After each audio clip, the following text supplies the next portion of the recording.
Okay, hey Jared.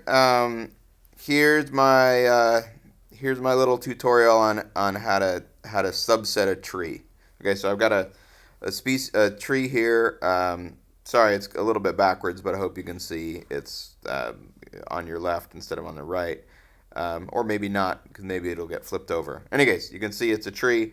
It's got I've just numbered them 1 through 17, and so your case is like you want to take some of these, let's say 2 and 7 and 4 and 12 and 16, and build a tree out of those.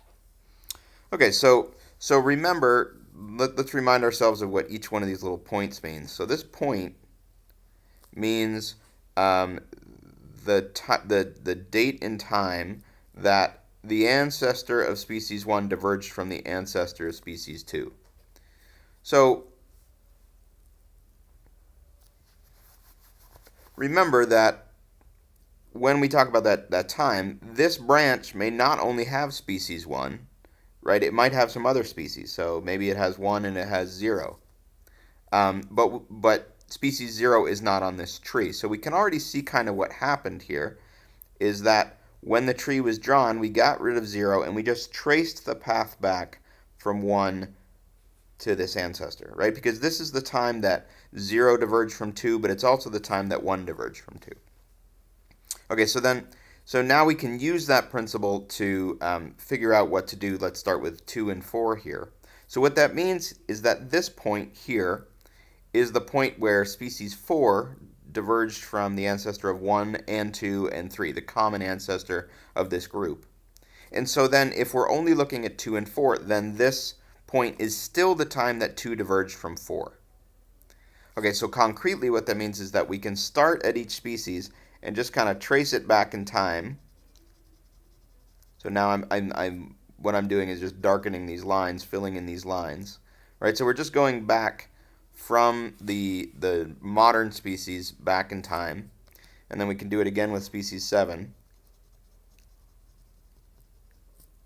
And now here, we're again, if we trace 2 back in time, then it keeps going like this. If we trace 4 back in time, it also keeps going back like this, right? So we know that this branch kind of gets double colored, but it doesn't matter that it's double colored because it's just the ancestor of 2 and 4 tracing its history. And then we can do the same with 12. And we can do the same with 16.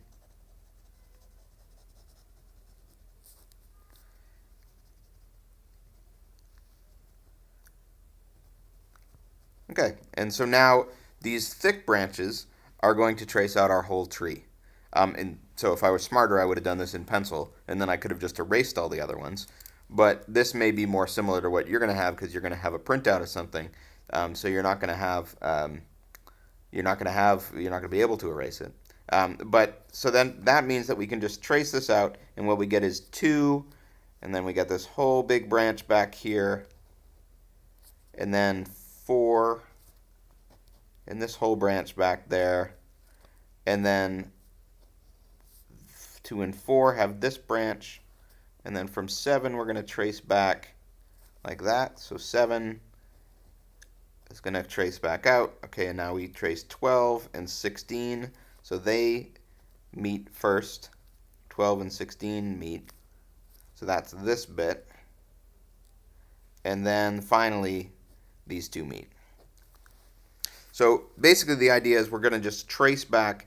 If we start with each of our taxa that we want to include and we just color in the whole branch all the way back, and then we're going to just draw out that stuff, but then we're going to straighten it out, right? Because this branch from 2 to the ancestor of 4 goes, but we don't care about that. We can just straighten it out. So 2 goes straight back, and then we get where it meets up with 4.